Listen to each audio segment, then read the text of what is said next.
You may recall about a year and a half ago, maybe 2 years ago, I wanted to see if I could make a storm shelter hammock out of the DD XL tarp.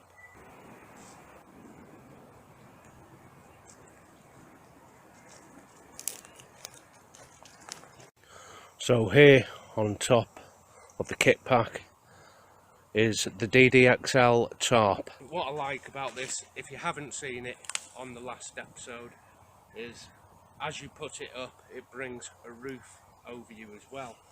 I don't need anything more than a couple of bungees that are in the pack to get this up, and everything else is contained within.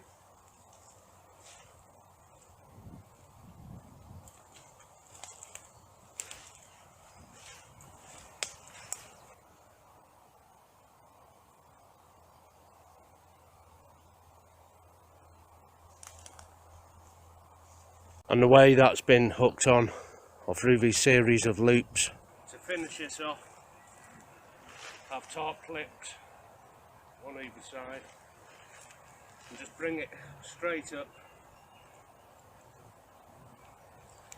to either your D-ring or your locking gate beaner. So, beaners onto trees, and then using tarp clips, pictured here in blue, simply string it out. So here's the roof section here. I can double this in a little and get in.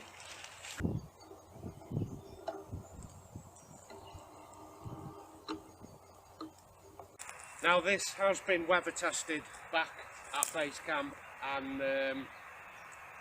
it rained continuously for 3 days. There was absolutely no ingress of water from either end or from getting in from the roof section. So I'm really pleased with that. All it takes now is to throw my pad in it. Sleeping pads I like in bivvies and in hammocks.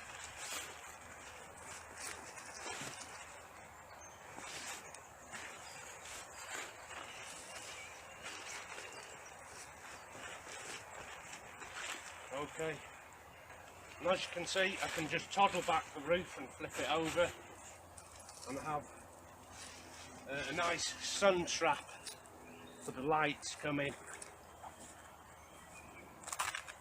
All I need now is something to sleep in. A sleeping bag would probably do great. For the colder nights, your MSS, now it has a zip, only on one side, so I want the zip to match the opening. There you go, that's the MSS. Underneath the sleep pad, I think this is a Dutch sleep pad, folding Dutch sleep pad. I have better than this. The pack down is just as simple.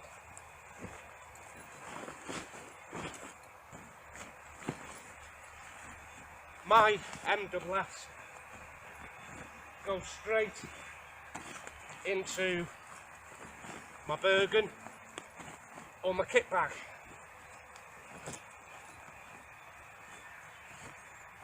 Pretty easy.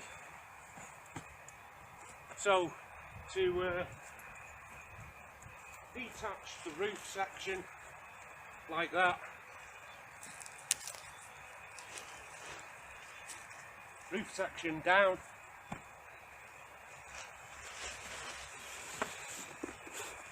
take my pad out, the beaner. This is a screw gate beaner, and it's a broken one at that, and I've completely mislaid the other half. So there's one screw gate beaner. All I do is bring it onto the last notch, so I always know where it is. Okay, this is the suspension. It's a length of paracord. Now I've bought 100 foot of paracord and folded it in half. So if you can imagine this is one strand, I'd fold it in half to make a letter U.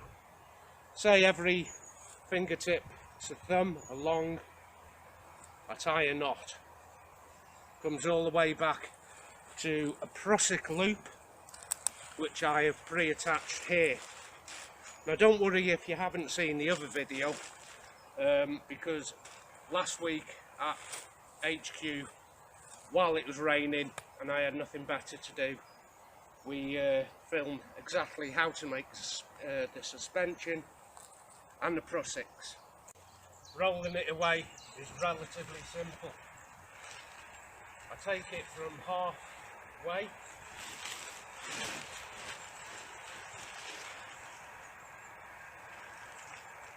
and fold it over again. I bring the knot of the prusik in, the paracord line in,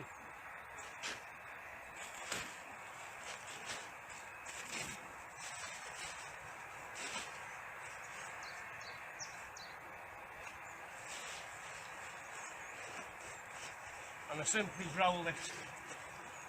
Now if you have a spare stuff sack and you like having these stuff sacks with you, all well and good, use one. But it doesn't matter if it rains on this, if it's on top of my pack. This is the outside.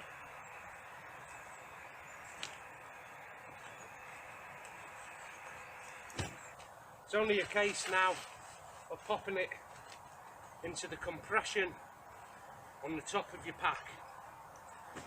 It's so small, it'll fit in your standard pack. And as I said before, somehow one of them cheap little beaners have come off, and I think I know where to find it, but it's not in this location. It's somewhere where we filmed a little while ago, and if I'm lucky I'll be able to find it. Then I can put it up. You'll know how to put it up too, so I won't need to go through that again, and you'll see me getting in. With any luck, make sure I have everything. Righto, let's go get that beaner. Oh, camera.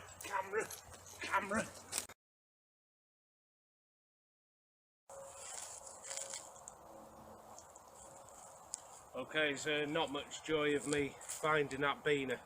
I'm at the location now where I thought it may have been. This is one of my favourite locations. But it's not here. So what I'll do, I need to buy a couple of decent beaners really. They were £3 for two. You're not going to get much for your money there. But I will order in a couple of decent beaners, so before the end of this episode, bear with it, because by the time the episode is finished, I'll have bought 2 new beaners, strung it up so you can see it in action. But it's not the end of it.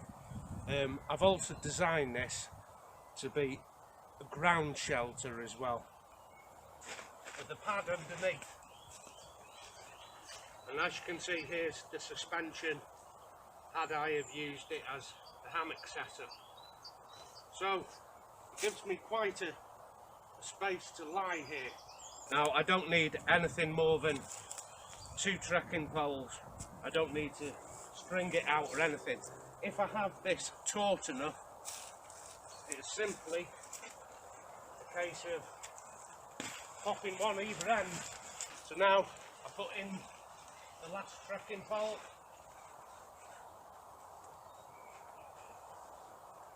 And it's self-supporting. Okay, welcome inside. I'm lying on top of my bivvy. There's the basher pole. I could peg out this point here. Okay, let's test this out for comfort. Well boy, it's warm. I like it. It's very warm. Needs ventilating. I have a massive ventilation there. No internal ventilation. It is warm as toast in here. I like it. The entrance here. I have to crawl in. And then to finish off the night, peg it out. That'll keep most of the rain off you. The length itself, this is about 172 centimetres, and I know that because the span of your arms from fingertip to fingertip is equal to your height.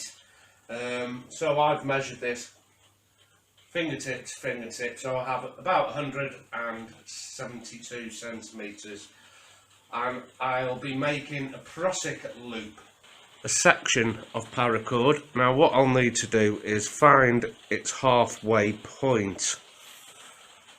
Approximately there's the halfway.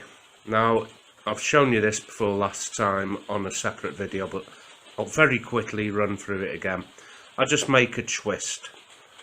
So one side here on the left, I'll rotate away, while this side on the right, I'll rotate inwards. And you see it's made that loop.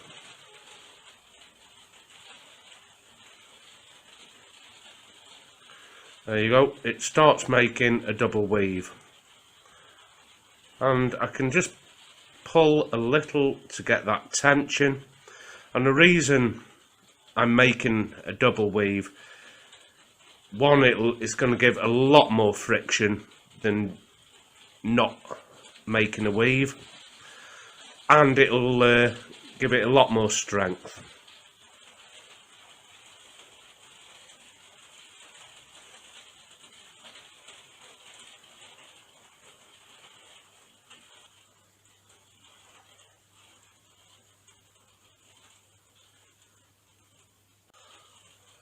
And I'm nearly at the end of making this prusik loop, so I'll show you how to tie it off and what to do next. So I've placed the weave in the paracord. I've come to the end. I will tie just a knot. Actually, I should be tying a reef knot and make sure it doesn't slip, but well, that's not a reef knot. I'm not going to worry about these ends just yet. I can just also tie it in a very simple knot and get plenty of pressure on that. So I'm going to really pull tight, make sure that doesn't slip. Now remember, we need to make two of them. There's the tarp itself. I need to introduce the prusik. We've done this before. It goes underneath the prusik, and I feed one end through the other. And I need to do this as many times as I can get through. 2 or 3 I'd be really happy with. How many times can I put this through? There's 1. 2 is really good. Some tension on that. Okay, that'll do. So we've done this identically now on both ends.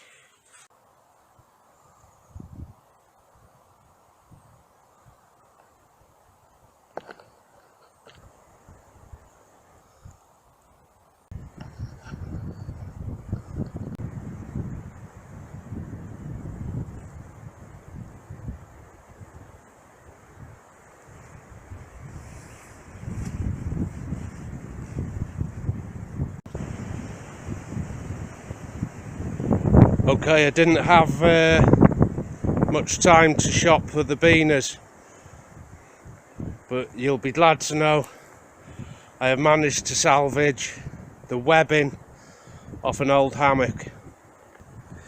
And you'll notice this time a bungee straight around the webbing and back, and if I lock these two off by compressing the U shape of the bungee, that'll lock on. It won't ever come undone again. I don't want it to. The bungee here is a permanent fixture, so when it goes up it automatically brings the roof up with it.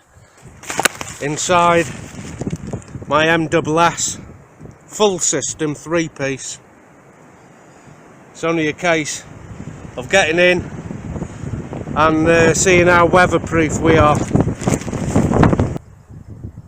So there it is in action. You've seen it.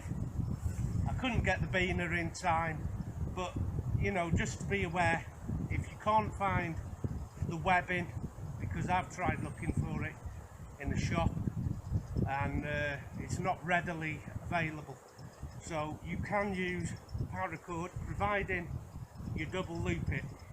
Okay, I'm packing up now. I've been back.